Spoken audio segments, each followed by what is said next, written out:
Hello friends, CTET के top 30 questions CDP के आने वाले सीटेट एग्ज़ाम्स के लिए जो कि बहुत ही महत्वपूर्ण है। तो आइए देखते हैं पहले क्वेश्चन को। अधिगम के प्रक्रम में अभिप्रेरण, तो इसका आंसर हो जाएगा नए सीखने वालों में अधिगम के लिए रुचि का सृजन करता है। और दूसरा, कक्षा 5 के न्यून दृष्टि वाले बच्चे को निम्न स्तर के कार्य के लिए माफ करना उचित है। उसके दैनिक कार्य में उसके माता पिता तथा मित्रों को सहायता करनी चाहिए। कक्षा में सामान्य रूप से बर्ताव करना चाहिए एवं ऑडियो सीडी के जरिए सहायता प्रदान करनी चाहिए।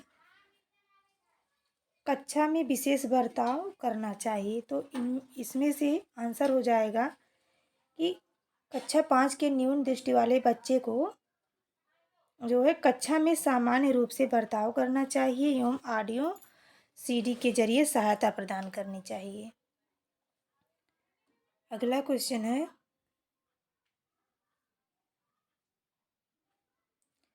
किस मनोवैज्ञानिक ने सीखने की सामग्री के रूप में निरर्थक शब्दों का प्रयोग किया? तो इसका आंसर हो जाएगा एबिंगहॉस। अगला क्वेश्चन, सीखने के नियम दिए हैं।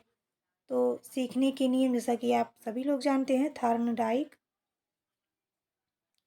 अब ये आगे डॉट डॉट प्रतिभाशाली होने का संकेत नहीं है। तो इसका आंसर हो जाएगा दूसरों के साथ झगड़ना। ठीक है,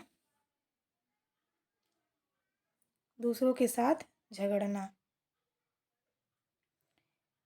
अगला क्वेश्चन, बच्चे दुनिया के बारे में अपनी समझ का सृजन करते हैं, इसका श्रेय किसे जाता है? तो इसका श्रेय जाता है, ये पियाजे ने कहा है कि बच्चे दुनिया के बारे में अपनी समझ का सृजन करते हैं।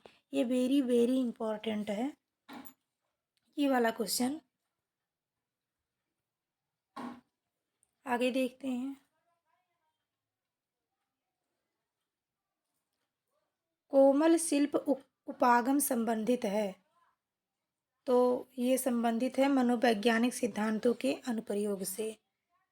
ये चौथा वाला आंसर हो जाएगा। क्वेश्चन नंबर 8, एक शिक्षिका का भावनात्मक बुद्धि लब्धांक ऊंचा है, इसका तात्पर्य है कि वह संतुलित व्यवहार रखती है। इसका आंसर यह हो जाएगा। अगला क्वेश्चन, निम्नलिखित में से कौन सी संज्ञानात्मक क्रिया दी गई सूचना के विश्लेषण के लिए प्रयोग में लाई जाती है? तो इसका आंसर हो जाएगा अंतर करना। ठीक है, क्वेश्चन को आप लोग बहुत ध्यानपूर्वक देखिएगा। अगला क्वेश्चन, राजेश अति लोलुप पाठक है, वह अपने कोर्स की पुस्तकें पढ़ने के अतिरिक्त प्रायः पुस्तकालय जाता है और भिन्न भिन्न प्रकरणों की पुस्तकें पढ़ता है। इतना ही नहीं, राजेश भोजन अवकाश में अपना परियोजनाओं पर कार्य करता है। उसे परीक्षाओं में पढ़ने के लिए अपने शिक्षकों अथवा अभिभावकों द्वारा कभी भी कहने की ज़रूरत नहीं है और वह वास्तव में सीखने का आनंद लेता नजर आता है। उसे डॉट डॉट के रूप में सर्वाधिक बेहतर रूप में वर्णित किया जा सकता है। यानी उसे किस टाइप के विद्यार्थी के रूप में रखा जा सकता है? तो इसका आंसर हो जाएगा आंतरिक रूप से अभिप्रेरित विद्यार्थी। अगला क्वेश्चन, सुरेश सामान्य रूप से एक शांत कमरे में अकेले पढ़ना चाहता है, जबकि मदन एक समूह में अपने मित्रों के साथ पढ़ना चाहता है। यह उनकी जो है ये इसका आंसर हो जाएगा अभिक्षमता में विभिन्नता के कारण है। यानी अभिक्षमता जो है या उनकी विभिन्नता के कौन सा कारण है? अभिक्षमता।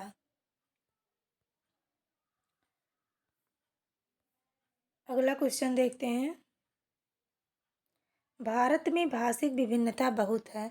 इस संदर्भ में विशेषकर कक्षा 1 और 2 के प्राथमिक स्तर पर बहुभाषिक कक्षाओं के बारे में सर्वथा उपयुक्त कथन है।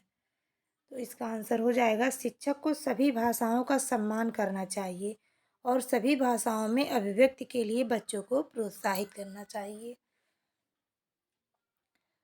इसमें जो है सीटेट में ये होता है, निगेटिव आंसर कभी नहीं लगाना चाहिए। इसमें पॉजिटिव आंसर ही 90% सही होता है। ठीक है। निम्नलिखित में से कौन सा एक अन्य विकल्पों से संबद्ध नहीं है? तो इसका आंसर हो जाएगा स्व आकलन के कौशल को प्रतिमानित करना। अगला क्वेश्चन, निम्नलिखित में से कौन सा प्रश्न अपने विशिष्ट क्षेत्र से ठीक तरह से मिला हुआ है? तो इसका आंसर हो जाएगा कि निर्धारित कीजिए कि दिए गए मापकों विश्लेषण में से कौन सा मापक आपको उत्तम परिणामों को पाने में सर्वाधिक प्रवृत्त कर सकता है। इसका आंसर ये हो जाएगा।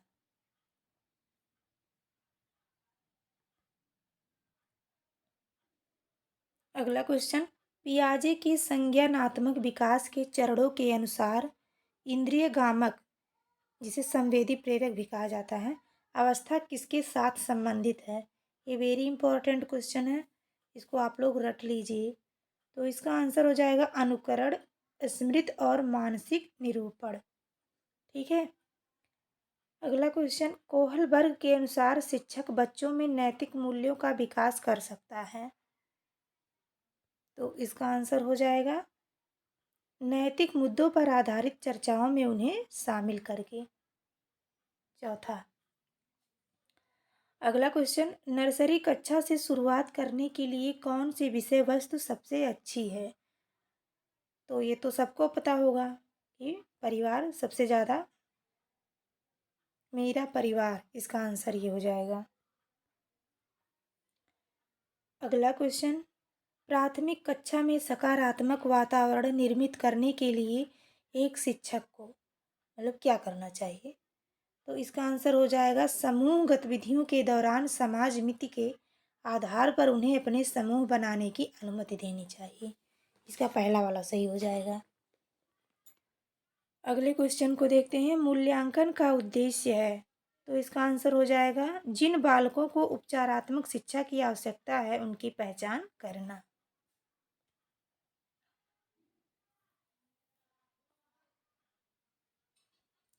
प्राथमिक विद्यालयों के बालकों के लिए निम्न में से किसे बेहतर मानते हैं? तो इसका आंसर हो जाएगा स्वयं के द्वारा किया गया अनुभव।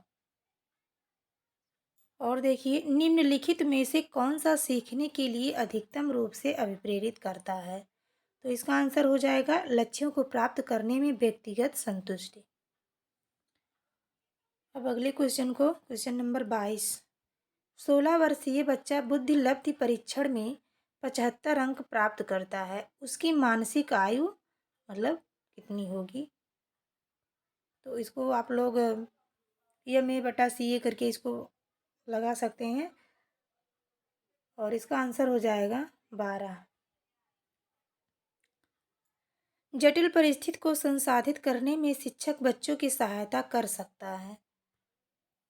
तो इसका आंसर हो जाएगा कार्य को छोटे हिस्सों में बांटने के बाद निर्देश लिखकर। अगला क्वेश्चन,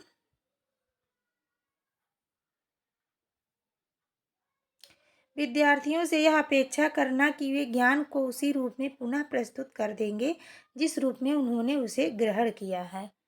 तो इसका आंसर हो जाएगा अच्छा है, क्योंकि जो भी हमारे मन में है हम उसे रिकॉर्ड करने लगते हैं।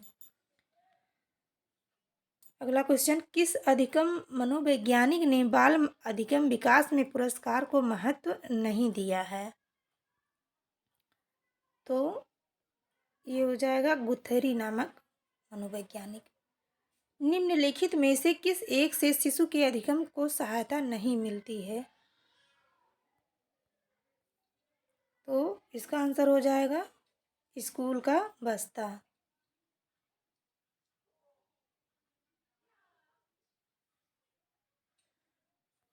अब आइए अगले क्वेश्चन की तरफ।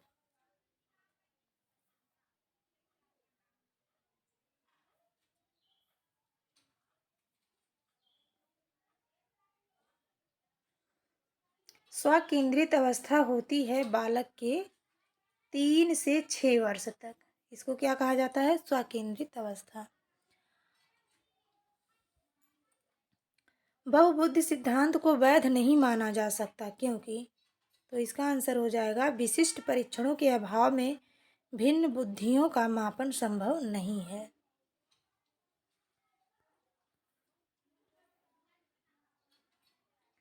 कक्षा में विद्यार्थियों के वैयक्तिक विभेद, तो इसका आंसर हो जाएगा लाभकारी है क्योंकि ये विद्यार्थियों की संज्ञानात्मक संरचनाओं को खोजने में अध्यापकों को प्रवृत्त करती हैं।